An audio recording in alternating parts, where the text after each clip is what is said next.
రీసెంట్గా ఏపీలో వచ్చిన ఇంటర్ రిజల్ట్స్లో గుంటూరుకు చెందిన ఒక అమ్మాయికి బాటనీలో 5 మార్క్స్ వచ్చినాయి. మిగతా అన్ని సబ్జెక్ట్స్ మంచి మార్క్స్ వచ్చి ఆ అమ్మాయి అన్ని సబ్జెక్టులో పాస్ అయింది. కానీ బాటనీలో మాత్రం 5 మార్క్స్ వచ్చి ఫెయిల్ అయింది. ఆ అమ్మాయి రివాల్యూషన్ పెడితే మళ్ళీ 60కి 60 మార్క్స్ వచ్చినాయి. ఇట్లా ఉంది ఇంటర్ బోర్డుల పరిస్థితి. ఒకవేళ ఆ అమ్మాయికి 5 మార్క్స్ వచ్చినాయని ఆమె బాధతో సూసైడ్ చేసుకొని ఉంటే ఎవరు రెస్పాన్సిబిలిటీ తీసుకుంటారు? ఆ ఫ్యామిలీకి ఎవరు ఆన్సర్ చెప్తారు? మీరు ఇంత నిర్లక్ష్యంగా పేపర్లను కరెక్షన్ చేసేసి ఇంత నిర్లక్ష్యంగా మార్క్స్ వేస్తే స్టూడెంట్స్ లైఫ్ ఏమైపోవాలి? కొంచెమైనా బుద్ధి ఉందా మీకు? పేపర్ కరెక్షన్ చేయడానికి వాళ్ళు సంవత్సరం చదివి రాస్తే మీరు ఒక 1 అవర్లో పేపర్ కరెక్షన్ చేసి మార్క్స్ చేయడానికి మీకు ఇబ్బంది అవుతుందా? స్టూడెంట్ లైఫ్తో ఎందుకు ఆడుకుంటున్నారు?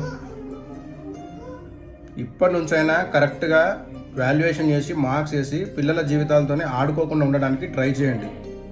ఇది అస్సలు కరెక్ట్ కాదు.